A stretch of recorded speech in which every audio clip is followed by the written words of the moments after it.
Dia menjadi nyeri dari bahu sampai ke lengan kiri. Nah, dari situ kita tim dokter memutuskan untuk melakukan tindakan karena memang keluhannya cukup signifikan, Mbak Niki. Pada hari ini kita sudah melakukan tindakan operasi. Tadi dikerjakan jam 7.40, selesai jam 9, kurang lebih waktunya 1 jam 20 menit oleh tim dokter spine Rumah Sakit Premier.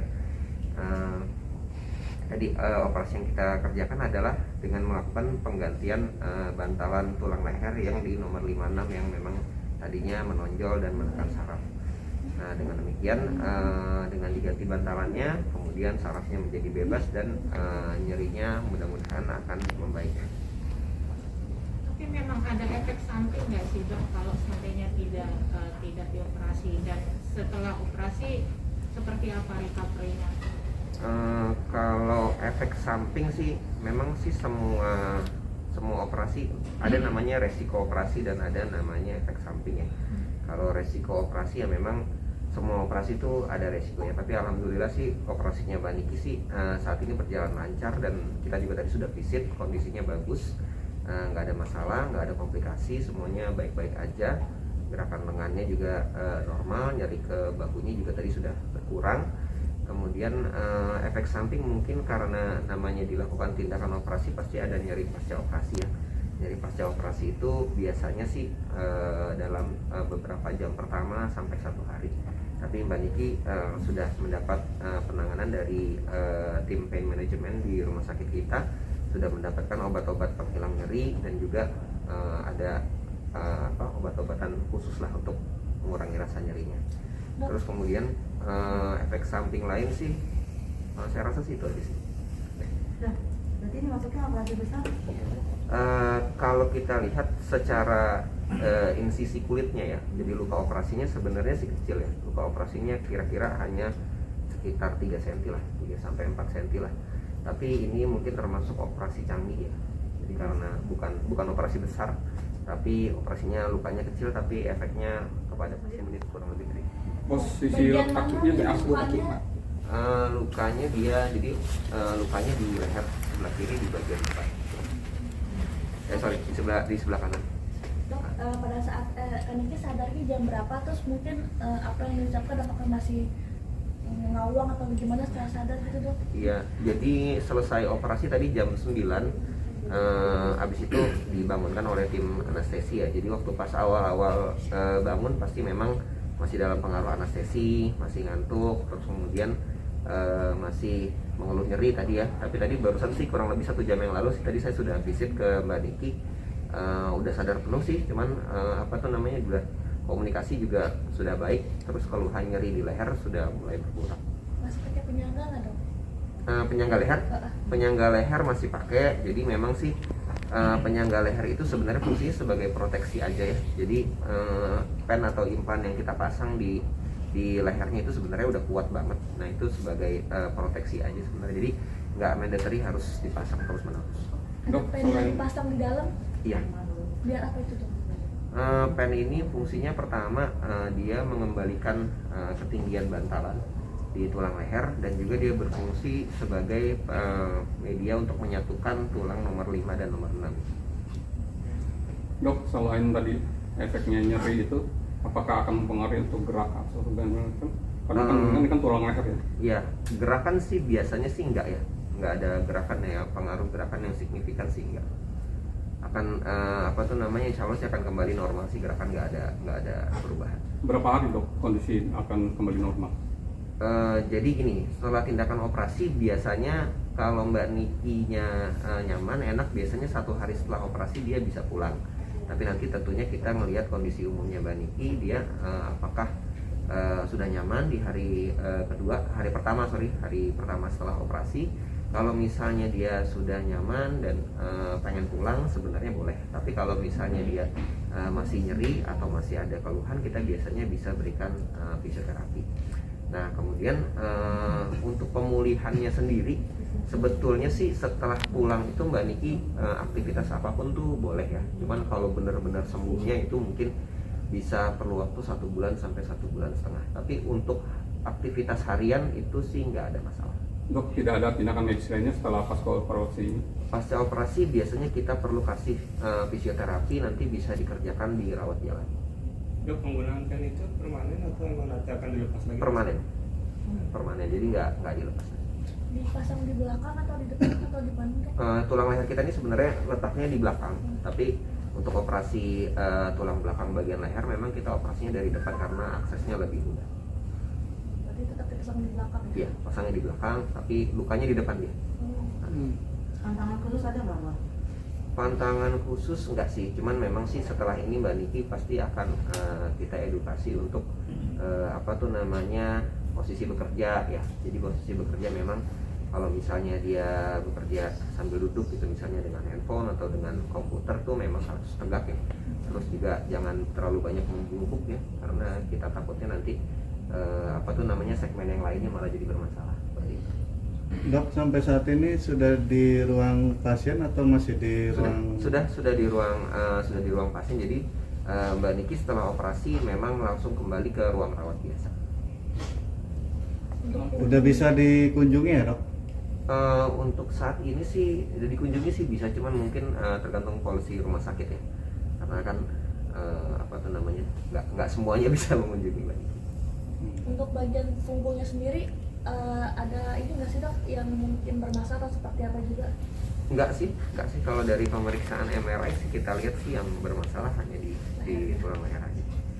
Dok, Mbak Niki ini kan orangnya aktif ya. Terus Kak Fitri mungkin tahu senang olahraga juga. Nah, apakah akan menunggu recovery yang benar-benar fit untuk melakukan aktivitas yang boleh katakan dalam tanda kutip berat? Iya.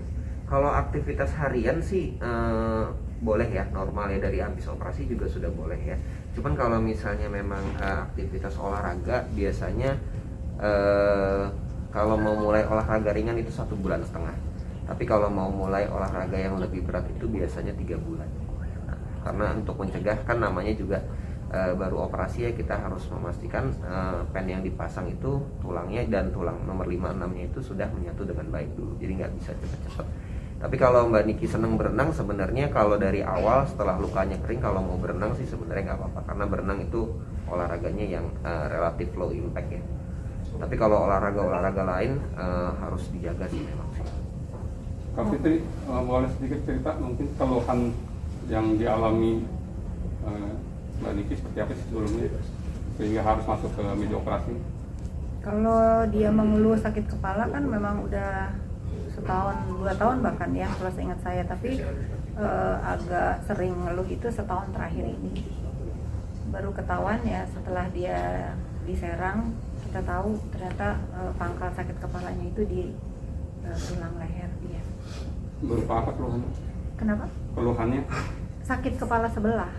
kayak migrain gitu? Kayak migrain. Awalnya ya. seperti itu? Iya. Tapi sempat check up segala macam? Setahu saya dia pernah ke Swiss, nggak ketemu ya sakitnya apa. Dari Swiss aja dia masih tetap sakit, ya itu harus di sini ketahuan ya dok ya, ternyata masalahnya di tulang leher. Jadi waktu Mbak Niki pertama ke poliklinik kita itu memang keluhannya nyeri di leher sampai ke bahu ya, sama ada juga nyeri kepala sebelah ya. Nah jadi memang sih perlu kita ketahui juga bersama bahwa nyeri kepala sebelah ini belum tentu dari lehernya juga sih sebenarnya. Gitu ya? Bisa jadi dia berdiri sendiri ada masalah lain ya. Tapi kalau nyeri yang dari leher sampai ke bahu itu memang dari bantalan tulang belakangnya. Ya dia mengeluhnya di sini soalnya udah 1 tahun ini di sini itu sebelah berat gitu, di sebelah sini ya.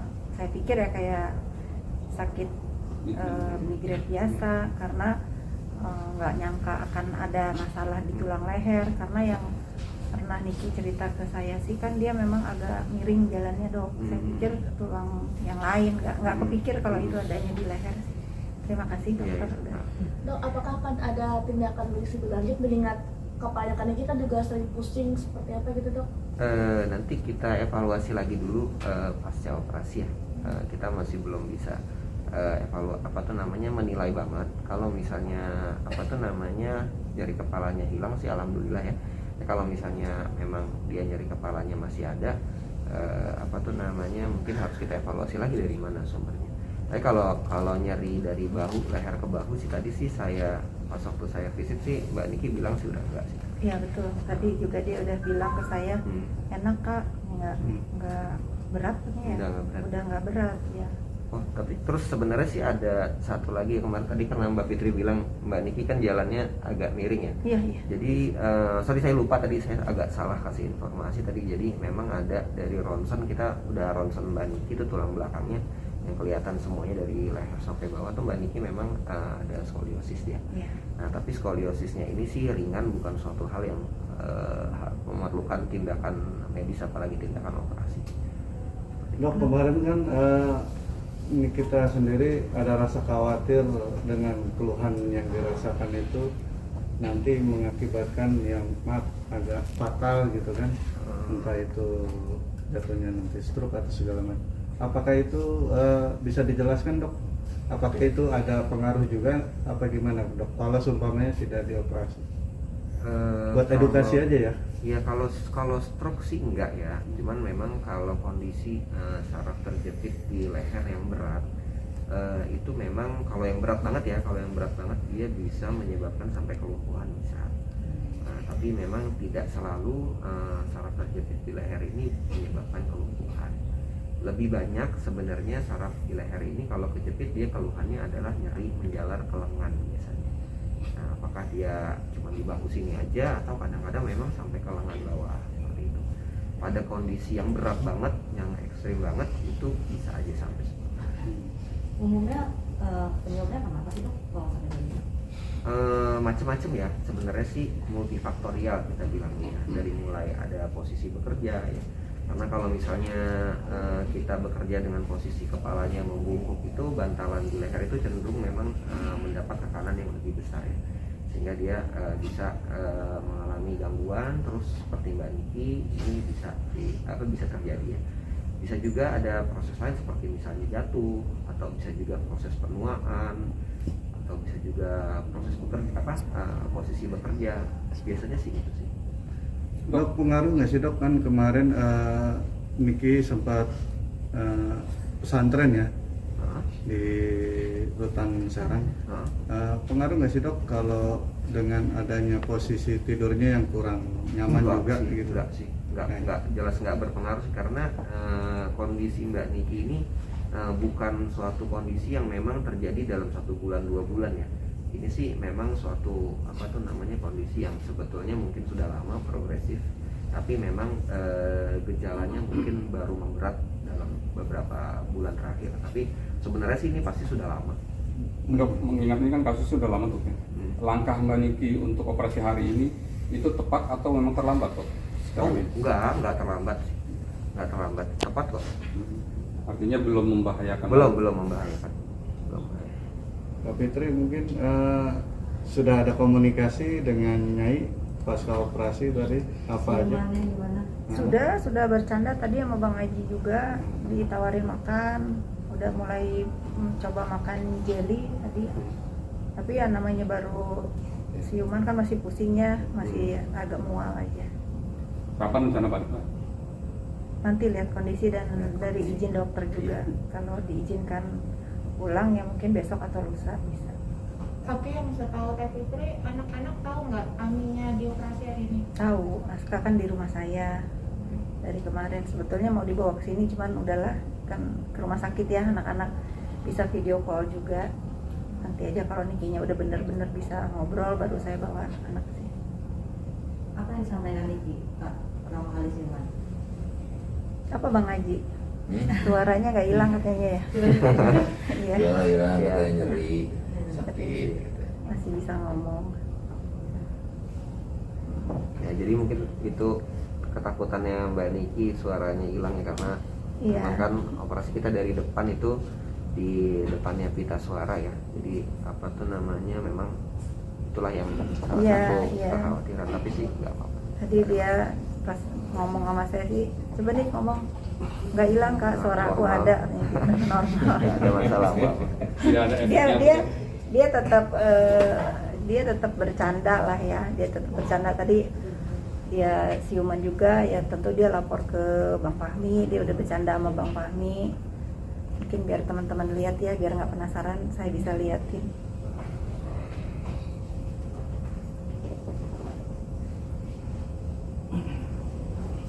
Bang Fahmi udah siuman.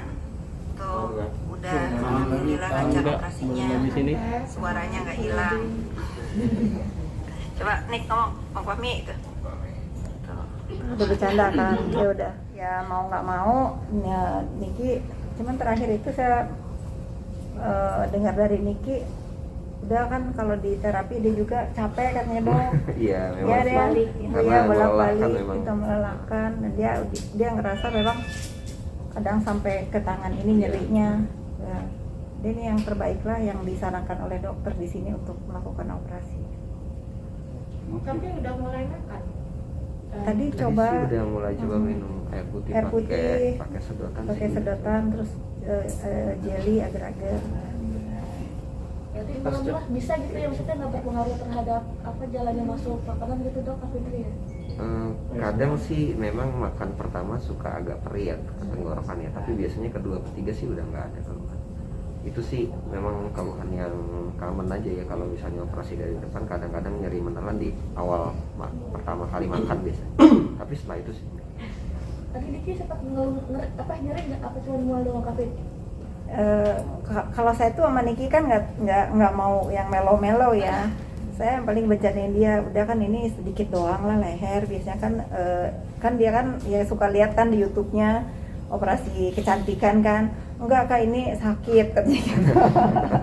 Ini beda Kak, ini sakit Kak katanya gitu. Ya gitulah, perih kata dia sih, perih rasanya ya. Tapi dia oke, dia kuat. Kak Fitri mau mengungkapkan apa ke para dokter rumah sakit yang telah membantu Niki ya menjalankan operasi? Iya, saya sebagai perwakilan keluarganya Nikita terima kasih sama Rumah Sakit Premier, terutama dokter-dokter di sini dan semua staf di sini baik-baik dari semenjak Nikita terapi ya, masih dia di Serang harus bolak-balik ke sini, diperlakukan dengan baik. Saya nggak bisa ngomong apa-apa selain terima kasih lah dengan servis dan semua baik ke Nikita di sini. Terima kasih. Terima kasih. Dok, kalau untuk biayanya sendiri nih dok, menghabiskan banyak dana nggak sih? Kalau ini alhamdulillah sih banyak ini di cover asuransi. Iya. Jadi sih Oke, asuransi. kita sih nggak ada ini ya. Kayak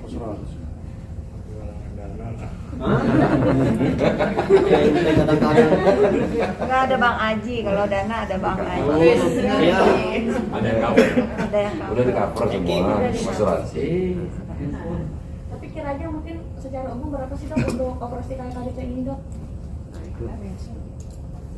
100 juta sampai Ya, Iya. Untuk informasi tersebut bisa menghubungi. Bagian administrasi. Tapi tadi dari Nikita nih ya, ini saya bukan memuji rumah sakit ini ya. Dia begitu ketemu saya, kakak ruangan operasinya standarnya internasional. Dia kan memperhatikan ya, bagus Kak, aku puas di sini. Ya, itu pendapat dari Niki untuk rumah sakit ini. Nyampe setengah miliar ya dok? Ini boleh nih dijawab. Atau Bang Aji udah tahu ya berapa? Bang Haji, berapa Bang Haji? Pokoknya sekian aja. Iya, kalau buat Niki sih gratis karena di cover asuransi, tinggal asuransi yang bayar gitu. Lumayan lah. Tapi sesuai dengan fasilitas pelayanan, karena bagaimanapun ini adalah sebagai kebutuhan mendasar, sebagai pelayanan kesehatan.